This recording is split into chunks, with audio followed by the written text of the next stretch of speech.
Hi guys, कैसे हैं आप लोग। मैं आशा करता हूँ आप लोग सेफ होंगे, घर पर होंगे।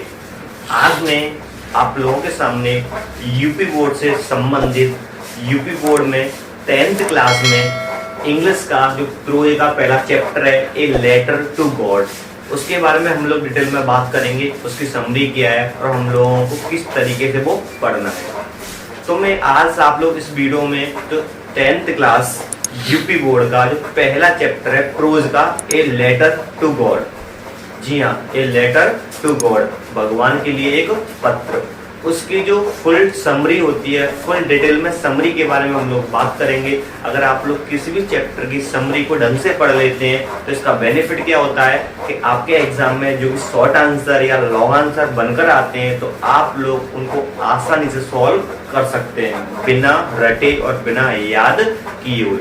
जी हाँ, आपने सही सुना। अगर आपको समरी पता है तो आपके सामने कोई भी शॉर्ट आंसर, कोई भी लॉन्ग आंसर बन के आ जाए, आप लोग उसको आसानी से कर सकते हैं। तो आज हम लोग जो प्रोज का पहला चैप्टर है ए लेटर टू गॉड, इसकी फुल डिटेल में जो समरी होती है उसके बारे में हम लोग बात करेंगे। तो हम लोग स्टार्ट करते हैं। A letter to God actually में जो लिखा गया है, एक फार्मर की जो डेली लाइफ होती है, एक किसान की जो लाइफ होती है, उसके ऊपर ही लिखा गया है।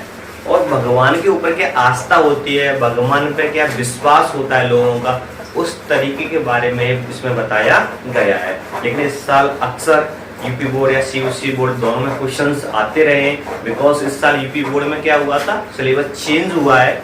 पहले पुराने सिलेबस के according a letter to God second chapter था, लेकिन न्यू सिलेबस के अकॉर्डिंग हाल ही में चेंज किया है, उसके अकॉर्डिंग आपको ये प्रोज का फर्स्ट चैप्टर मिलेगा। पहले कैसा था, ये सेकंड चैप्टर था। तो हम लोग स्टार्ट कर देते हैं। इस चैप्टर में क्या होता है, एक लेंचो नाम का फार्मर होता है, लेंचो नाम का किसान होता है। जी हाँ, आपने सही सुना कि लेंचो नाम का एक किसान होता है। लेंचो को हिंदी में हम लेंको भी बोल सकते हैं, पर इसमें क्या है, एक लेंचो नाम का किसान होता है जो कि एक पहाड़ी क्षेत्र में रहता है।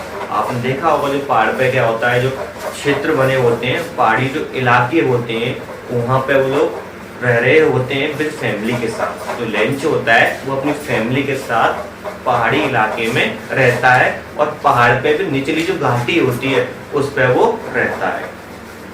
एक्चुअली में आप लोगों ने देखा होगा बहुत से जो फार्मर क्या करते हैं, गांव से निकलकर अपने खेतों पर या वहाँ पर कोई घर बना लेते हैं। इसका बेनिफिट्स कई सारे होते हैं, वो अपने खेतों को वॉच आउट कर सकते हैं, खेतों को देख सकते हैं। इस वजह से लेंचो भी अपने गांवों से निकलकर पहाड़ी इलाके में आ गया था और पहाड़ वाले क्षेत्र में निचली घाटी पे वो रहता था और पूरी घाटी पे वो एकमात्र घर था। लेंचो का पूरी घाटी पे वो एकमात्र घर था और वहाँ पर कोई भी नहीं रहता था लेंचो और लेंचो की फैमिली के अलावा। इससे पहले बता दूं कि लेंचो की फैमिली में एक उसकी वाइफ थी और 4 बच्चे थे। तो एक्चुअली में तो लेंचो एक ऐसा किसान था। किसान 2 प्रकार के होते हैं। एक फार्मर ऐसा होता है जो पूर्णतः ही खाने के लिए खेतों पे डिपेंड रहता है, और एक किसान ऐसा होता है खेती भी करता है और कुछ रोजी रोटी कहीं से भी कमा रहा होता है। लेकिन लेंचो एक ऐसा किसान था, पूरी तरीके से अपने खेतों पे डिपेंड था। अगर खेतों में अच्छी तरह से फसल हो जाती थी तो वो लोग साल भर अच्छी तरह से खाते थे। अगर फसल अच्छी तरह से ना हुई तो खाना खाना भी उनके लिए बहुत ही इम्पॉसिबल हो जाया करता था। तो एक दिन की बात है, लेंचो ने क्या किया, लेंचो ने अपने खेतों को जोत कर वो आप देखा होगा बीज वगैरह डालकर उसको तैयार किया, खेतों को अच्छी तरह से तैयार कर दिया। कुछ खेतों में जो बाल वगैरह होती हैं वो भी उगाई थी। लगभग ऐसा नीड थी कि उसको एक अंतिम पानी की आवश्यकता है। अर्थात हम कह सकते हैं जब अच्छी तरह से उसके खेत थोड़ा बहुत अनाज पक गया था तो उसको ऐसा फील हो रहा था कि मेरे खेतों को एक अंतिम पानी की आवश्यकता है। देखा होगा आप लोगों ने गाँव में एक फसल होती है, उसको अंतिम पानी की आवश्यकता होती है। अगर एक और पानी दे दिया जाए, उसमें सिंचाई कर दी जाए तो फसल अच्छी तरह से पक जाती है। इसी के लिए जो लेंचो के खेत थे उनमें अंतिम पानी की आवश्यकता थी। अगर अंतिम पानी में लग जाता तो उनकी फसल अच्छी तरह से हो जाती, लेकिन वहां पर पानी का कोई भी साधन नहीं था।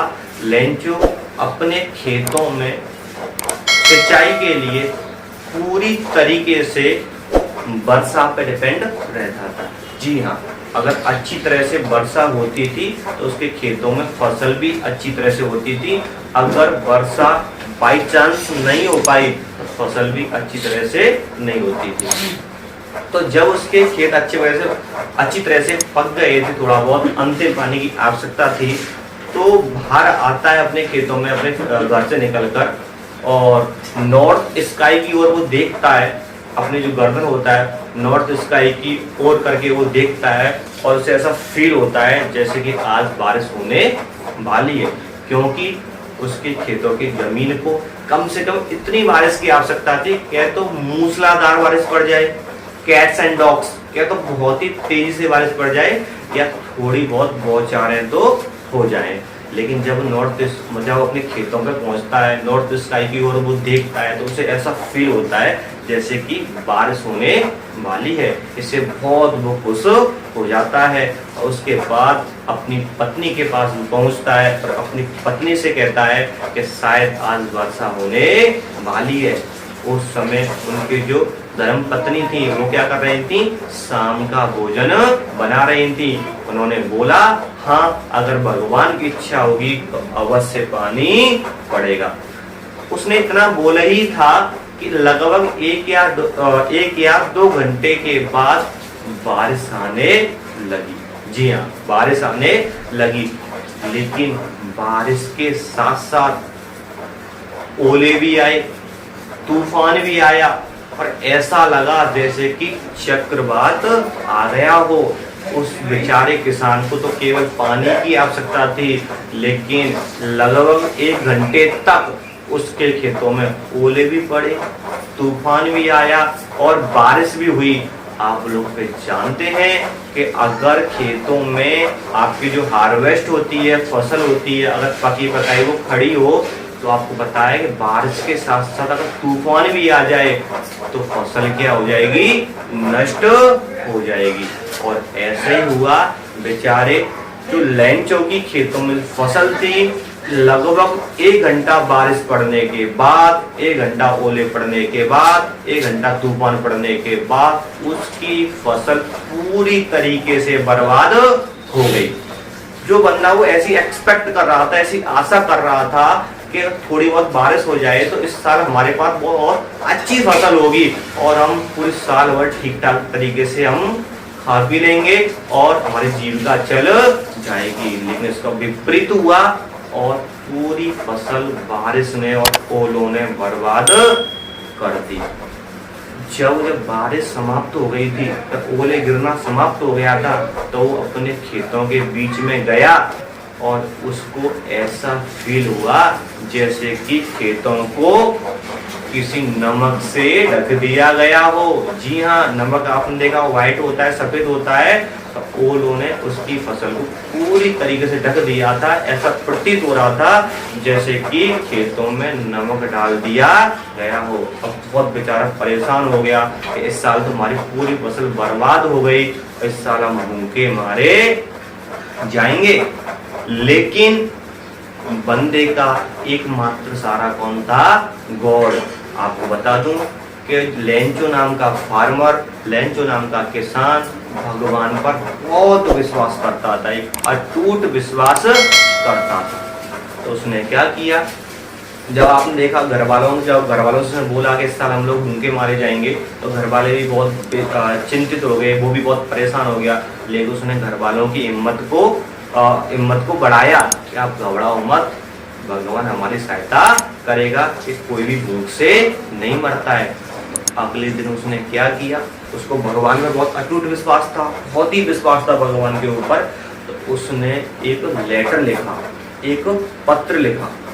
उस पत्र में उसने क्या लिखा कि भगवान मेरे को 100 सिक्कों की आवश्यकता है। उस समय सिक्कों की जो हैसियत थी बहुत हुआ करती थी कि भगवान मेरे को 100 सिक्कों की आवश्यकता है, किस लिए? कि दोबारा से खेतों को बोने के लिए, दोबारा से फसल तैयार करने के लिए और साल भर जिंदा रहने के लिए मेरे को 100 सिक्कों की आवश्यकता है। और उसे पूरा विश्वास था कि अगर भगवान के पास ये लेटर पहुंच जाएगा और वहां से पैसे भी आ जाएंगे, ऐसा उसका बहुत ही अटूट विश्वास था। ऐसा अपने पत्र में लिखने के बाद वो डाक खाने पर पहुंचता है और डाक खाने में आपने देखा होगा बाहर की ओर एक रेड कलर की पेटिका लटकी रहती है, उसने उसमें लेटर को डाल दिया। उस लेटर में क्या लिखा था कि भगवान मेरे को 100 सिक्कों की आवश्यकता है दोबारा से फसल को बोने के लिए और किसके लिए? साल भर के जिंदा रहने के लिए मेरे को 100 सिक्कों की आवश्यकता है, प्लीज आप 100 सिक्के भिजवा दीजिए। जब लेंचो ने उस पेटिका में डाक खाने के जो पोस्ट ऑफिस होता है, पोस्ट ऑफिस के जो बाहर जो पेटिका लटकी रहती है, मेल बॉक्स लटका रहता है, उसमें डाल दिया तो वहां से एक पोस्टमैन निकल के आया। जी हाँ, एक डाकिया निकल के आया और उस लेटर को लिया। जब उस पोस्टमैन ने उस लेटर को पढ़ा कि भाई ये तो लेटर कहाँ पर पहुंचाना है? भगवान के पास पहुंचाना है, तो वो शॉक्ड हो गया, वो परेशान हो गया कि मैंने अभी तक अपने कैरियर में, कैरियर किसे बोलते हैं कि जितना मैं डाक खाने में काम किया है अभी तक मैंने ऐसा पत्र नहीं देखा है कि भगवान किसी व्यक्ति ने डायरेक्ट भगवान से पैसे मांगे कि भगवान मेरे को 100 सिक्कों की आवश्यकता, पैसे दे दीजिए। पोस्टमैन बहुत शॉक्ड हो गया, बहुत परेशान हो गया, लेकिन तुरंत वो सीरियस होने के बाद उस लेटर को अपने पोस्ट मास्टर के पास लेकर जाता है। पोस्ट मास्टर कौन होता है? डाक खाने का जो मालिक होता है, पोस्ट ऑफिस का जो मालिक होता है, उसको पोस्ट मास्टर बोलते हैं। उसके पास लेकर वो पहुंचता है और कहता है सर देखिए कि हमारे डाक खाने में एक अजीबोगरीब क्या आया है, मामला आया है। जो पोस्ट मास्टर था वो अंग्रेज था, बिल्ली जैसी उसकी आंखें थी, एक छोटे कद का था, ऐसा लगता था जैसे स्टैच्यू हो, एक संगमरमर की क्या हो, एक मूर्ति हो। तो उस पोस्ट मास्टर ने उस लेटर को देखा तो वो भी पहले हंसने लगा, लेकिन तुरंत वो सीरियस हो गया, बोला कि भाई इस बंदे का भगवान के ऊपर इतना भरोसा है, इस भरोसे को मैं टूटने नहीं दूंगा। वो भी जानता था कि लेटर भगवान के पास नहीं पहुंचेगा, ना ही भगवान उसको पैसे देंगे, लेकिन भरोसा था। अगर भगवान के ऊपर आप भरोसा करोगे तो कहीं ना कहीं से आपका सॉल्यूशन निकल जाता है। भगवान जी ने क्या किया, खुद पोस्ट ऑफिस वालों को ही उनके लिए भगवान बनाया और पोस्ट मास्टर के दिमाग में एक विचार आया कि इस लेटर का रिप्लाई हम लोगों को देना है। तो बेचारे पोस्ट मास्टर ने क्या किया, अपनी सैलरी का कुछ हिस्सा काटा, अपने कर्मचारियों को हिस्सा काटा, अपने फ्रेंड्स वगैरह से बोला, मित्रों से बोला कि हमारे ऐसे डाक खाने में एक मैटर आया है, हम लोगों को 100 सिक्के कलेक्ट करके उसके लेटर में रख देना है, जिससे उस बंदे को बिलीव हो जाए कि भगवान के पास से ही पैसे आए और जो विश्वास वो भगवान पे करता है उसी तरीके का उसका विश्वास बना रहे। जब उसने पोस्ट मास्टर ने अपना पैसा भी सैलरी से काटा, कर्मचारियों को भी काटा, फ्रेंड्स वगैरह का भी काटा, कुछ रिश्तेदारों से भी बोला, इसके अलावा वो कुल 70 सिक्के ही कलेक्ट कर पाया। फिर भी वो 100 सिक्के कलेक्ट नहीं कर पाया, क्योंकि पहले एक सिक्के की हैसियत बहुत होती थी। तो बेचारा बहुत प्रयास करने के बाद पोस्ट मास्टर का, तो उसने क्या किया, 70 सिक्के ही लेटर में रख पाया, 30 सिक्के फिर भी वो कलेक्ट नहीं कर पाया, इकट्ठा नहीं कर पाया। तो उसने क्या किया, उस लेटर पे भगवान के साइन कर दिए खुद पोस्ट मास्टर ने, कि उसको लेंचो को ऐसा फील हो कि भगवान के पास से आया है। जी हाँ, आप लोगों ने सही सुना। तो इसमें क्या हुआ, फिर लेंचो बाद में आता है, पोस्ट ऑफिस पे आता है, पूछता है मेरे लिए कोई लेटर आया है या नहीं। खुद जो पोस्टमैन था उस बंदे को लेटर देता है, हाँ आपके लिए एक लेटर आया है, लेकिन पोस्ट मास्टर छिपके उसको देख रहा था। वो चाहता था कि मैं इस बंदे को देखूंगा कि भाई किस तरीके से लेटर को रिसीव करते समय इसके एक्सप्रेशन होंगे, इसके हाव भाव किस तरीके से होंगे। वो चाहता था कि वास्तव में थोड़ा शॉक्ड होगा या नहीं होगा, लेकिन लेंचो ने वहाँ पे कोई भी एक्टिविटी नहीं की। उस पत्र को लेकर, क्योंकि ऐसा क्या था, उसका विश्वास था। लेकिन जब उसने उस पत्र को पढ़ा तो लेंचो बहुत क्रोधित हो गया, बहुत गुस्से में आ गया, क्योंकि उसने पैसा काउंट किया तो पैसे उसके केवल 70 सिक्के ही निकले। उसने बोला ना तो गॉड मिस्टेक कर सकते हैं, ना तो भगवान गलती कर सकते हैं, और ना ही मैंने जो प्रार्थना की है ना ही भगवान उसको ठुकरा सकते हैं। अवश्य कुछ ना कुछ तो मैटर हुआ है। उसने तुरंत क्या किया, तुरंत वहां से एक लेटर लिया, डाक खाने पर एक पब्लिक टेबल होती है उस पर बैठकर उसने क्या लिखा, एक लेटर लिखा। और उसमें लेटर में क्या लिखा सुनो, उस लेटर में लिखा कि भगवान मैंने आपसे 100 सिक्के मांगे थे, मेरे पास केवल 70 सिक्के ही पहुंचे हैं, बाकी के सिक्के भी भेज दीजिए। लेकिन आप आगे से याद रखना भगवान जी कि आप डाक खाने से पैसों को मत भेजना, पोस्ट ऑफिस से पैसों को मत भेजना, क्योंकि डाक खाने के जो कर्मचारी हैं, एम्प्लॉइज हैं, वो बेईमान हैं। मेरे पैसों को उन्होंने निकाल लिया है, डायरेक्टली पैसा मेरे पास भेजना। इस चैप्टर की क्या है, हिंदी में इस समरी थी। आप लोग कमेंट करके बताएं क्या वास्तव में डाक खाने के कर्मचारी थे वो बेईमान थे या नहीं। इस समरी को आप लोग 1-2 बार रिवाइज करें आराम से, स्टोरी के टाइम में आपके दिमाग में एक फीड हो जाएगी, फिक्स हो जाएगी। जैसे लाइव में कभी भी आप शॉर्ट आंसर लॉन्ग आंसर करेंगे तो आप कभी प्रॉब्लम नहीं आएगी। इसके बाद हम लोग by paragraph by line wise अर्थ भी करेंगे आगे वाली वीडियोस में। इससे पहले अगर आप लोगों ने हमारे YouTube चैनल को सब्सक्राइब नहीं किया तो प्लीज आप सब्सक्राइब करें और बेल आइकन बटन को भी दबाएं। ऐसे ही धुआंधार वीडियोस आपके पास आती रहेंगी। Thanks for watching.